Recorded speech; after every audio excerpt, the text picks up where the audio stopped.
सदन के भीतर वैसे तो जनता के चुने हुए प्रतिनिधि बैठते हैं, यानी इनके कहने की बातें अलग होती हैं। इसका मतलब यही है कि विधानसभा के भीतर सरकार कितने दमदार तरीके से हमारी आवाज बन रहा है। नमस्कार, मैं रामगोपाल जाट और आप देख रहे हैं सियासी भारत। राजस्थान विधानसभा का सत्र शुरू हो चुका है। लोकतंत्र के मंदिर में जनता के लिए, जनता के द्वारा, जनता के चुने हुए प्रतिनिधि जनता की आवाज बनकर गूंजेंगे। विधानसभा में 200 सदस्य हैं, अधिकांश सरकार की तरफ से हैं और कम संख्या में विपक्ष में बैठे हैं। इस सत्र में राज्यपाल के अभिभाषण यानी सरकार के 1 साल के कामकाज की तारीफ पर चर्चा होगी। कुछ बिल पास किए जाएंगे, कुछ कानूनों में संशोधन किया जाएगा और बजट पेश कर उसे पारित किया जाएगा। कुल मिलाकर मोटा मोटा यही काम होगा। इसके अलावा होगा हंगामा, जो विपक्ष की तरफ से किया जाएगा और सत्ता पक्ष की तरफ से उसे बढ़ाया जाएगा। सदन के भीतर वैसे तो जनता के चुने हुए प्रतिनिधि बैठते हैं, लेकिन असल में देखा जाए तो ये लोग केवल पार्टियों के एजेंडे से काम करते हैं। इनका जनता से कोई सरोकार नहीं होता है। कोई पैसे लेकर सवाल पूछता है, कोई अपने कारोबारी मित्र को फायदा पहुंचाने के लिए आवाज उठाता है, कोई सरकार पर दबाव बनाने के लिए ऐसे सवाल पूछता है जिनका जवाब सार्वजनिक होने पर सरकार की भयंकर फजीयत हो सकती है।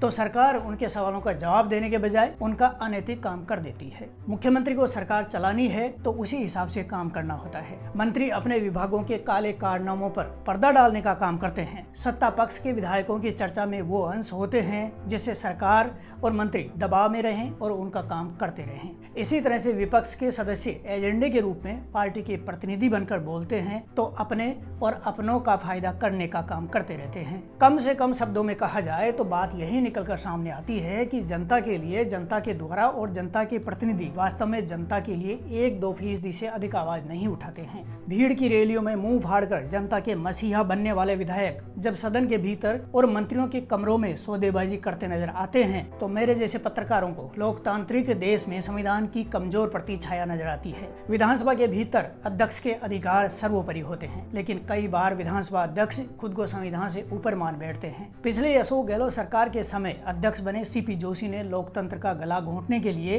पत्रकारों के प्रवेश पर रोक लगाई। एक तरह से सरकार के काले कारनामों पर पर्दा डालने के लिए पत्रकारों के प्रवेश पत्र इतने सीमित कर दिए गए जो स्वतंत्र होकर लिखने बोलने की हिम्मत रखते हैं उनका विधानसभा में प्रवेश ही नहीं करने दिया गया। सरकार से विज्ञापन लेकर सरकार का प्रचार करने वाले संस्थानों के प्रवेश पत्र बनाए गए। उससे पहले राजस्थान विधानसभा में करीब 300 पत्रकारों को प्रवेश पत्र दिया जाता था, लेकिन सीपी जोशी ने इसे घटाकर 10% कर दिया। यानी सरकार के गलत कार्यों, विधानसभा में होने वाले संविधान विरोधी गतिविधियों को ढकने का काम किया गया। और मजेदार बात यह है कि तब विपक्ष में रहते भाजपा और खुद वासुदेव देवनानी इस बात को लोकतंत्र विरोधी कहते थे, लेकिन अब उन्हीं देवनानी ने सीपी जोशी की परंपरा को कायम कर दिया है। यानी इनके कहने की बातें अलग होती हैं जबकि करते इसके उलट हैं। पत्रकारों के प्रवेश सीमित कर दिए, इनके मोबाइल बाहर रखवा दिए, उनको मिलने वाली छोटी मोटी सुविधाएं बिल्कुल बंद कर दी गई और अब सुनने में आया है कि विधानसभा परिसर में कुछ जगहों पर जाने से भी बाधित किया जा रहा है। जो पत्रकार देखकर, सुनकर, समझकर सरकार के कार्यों को अपनी कलम से लिखता है, आवाज से प्रचारित करता है, उसको रोक दिया गया है। इसका मतलब यही है कि विधानसभा के भीतर सरकार